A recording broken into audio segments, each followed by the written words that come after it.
Husband something, he will not do it, he will violate it. Sometimes he even violates you, but you will look at him, you will still maintain peace in the home. That peace now becomes worship. It's no longer peace. The name in the spirit will no longer be peace. If you go, they will call it worship. So you may not be singing, but you become a great worshiper, because when God sees it. Did you hear what Paul said when he was teaching? He said that attitude of a quiet spirit, of meekness, he said it is great profit in the sight of God. So when you do what you need to do in marriage because God commands it, even though your feeling is not dictating it, God sees it as a great prize in the spirit, because it's an act of worship. So marriage affords us the opportunity to worship God at another level. I'm saying this because some of you have entered and the thing is not like you saw it from outside. Don't worry, keep doing good. It's worship.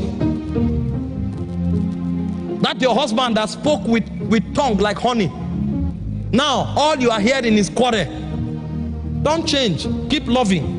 I met a woman recently who is married for over 18 years. And for these 18 years of marriage, the husband is still a boy.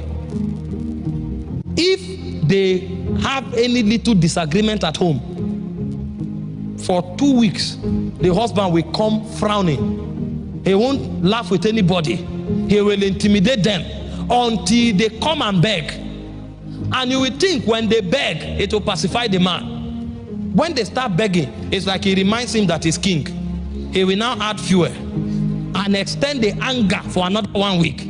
And everybody will be fidgeting at home. When he sees that everybody is scared, he will now come home and smile with you and say, how are you? That how are you? He feels you should jump and say, thank you, God. Hey, Daddy have smiled today. Daddy is smiling. And the whole house, everybody will be jubilating. Then he will say, it's okay, it's okay. And she has endured it for 18 years. You know why such person is still there? For 2 reasons. Number 1, because of God. And number 2, because of her children. That kind of act has endeared that woman to God much more than many people who are preaching. Because she has the heart of Christ much more than certain apostles and prophets. And so every time she endures it, she is worshiping God. And there are many men who married Jezebels.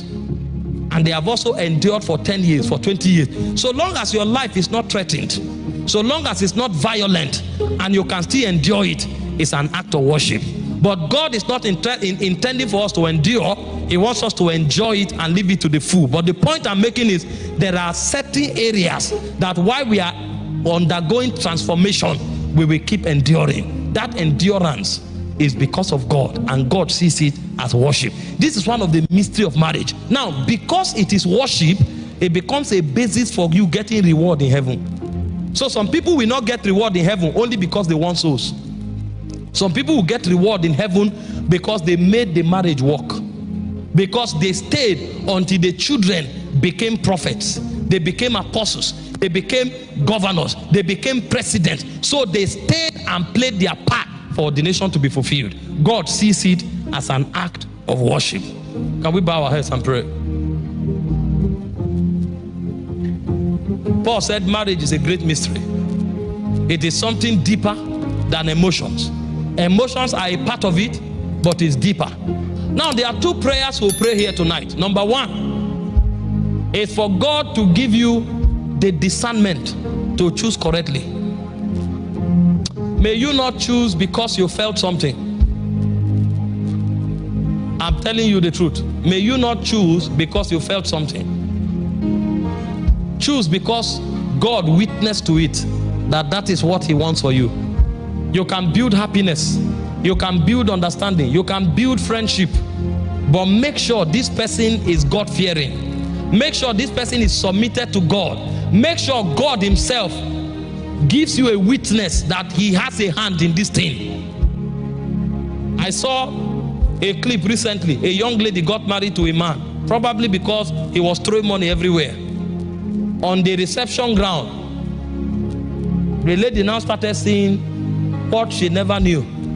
Some people came carrying some idol kind of stuff and were shooting all kinds of things. The lady was, where am I? Who is this? She married money. Now she has seen the man behind the money. What she saw was a disguise. If she sought God, she would have known the right thing to do. I heard a story of a woman, and we were even summoned to pray for her. She married a young man who was doing very well. You know, the moment you have car, you have money, they say you are doing well. We have to redefine what it means to do well. Doing very well. And she married him. When they came back from honeymoon, the man held him by the hand and came and said, this room, don't ever enter. That's all. She wanted to say, when the man turned, the face she saw was a lion. She knew it to be an error to ask why. And because they were not spiritual people, they never had hands to pray together.